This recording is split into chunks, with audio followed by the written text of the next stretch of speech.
Et du coup, est-ce que vous êtes suivi aussi pour savoir, pour pas tomber dans le surentraînement, même si j'ai l'impression à vous entendre que, On en fait, l'était, hein. vous êtes quand même parti dedans quand même. On est vraiment beaucoup suivi par le médical, mais c'est vrai que tout le monde sait, et enfin, on est en surentraînement, c'est sûr. Si on s'était pas entraîné 8 heures par jour, on faisait pas 4e olympique, Bah voilà, non. simplement. Enfin, Ouais. c'est En factuel. fait, c'est le sport qui veut ça aussi. Oui, hein. c'est ça. Tout le monde s'entraîne comme ça dans la synchro. Enfin, Oui. si tu t'entraînes pas autant, tu progresses pas. Quand il y avait des questionnaires de surentraînement une fois par année, enfin, Ouais, pendant le bilan SMR, c'est un bilan obligatoire médical pour tout ce qui est sportif de haut niveau sur Ouais. liste, etc., ministériel. Ce questionnaire, je l'ai rempli un nombre incalculable de fois. et oui. Mais effectivement, quand est venu le temps où j'ai dépassé un quota, je crois que c'est 10 ou 12, j'ai eu un rendez-vous avec la psychologue pour me demander comment ça allait, etc. Donc il y a quand même eu ça.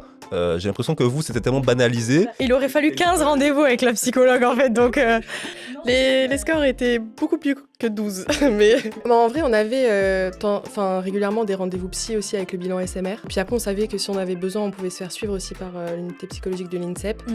Mais, non mais puis, ils savaient tous, les ouais. médecins, les psys savaient que bah, la synchro, voilà, c'est comme ça. Et pour autant, la communication n'était pas fermée avec les entraîneurs. Et si Ouais. vraiment on n'en peut plus, enfin déjà ça se voit. On avait une application 365 là, à remplir tous les matins les pulses et tout. Ça se voyait direct quand vraiment on était au bord. De toute façon, ça sort sur ta tête aussi. Enfin, à un moment donné, Ah t'arrives, super, t'en- merci. Oh bah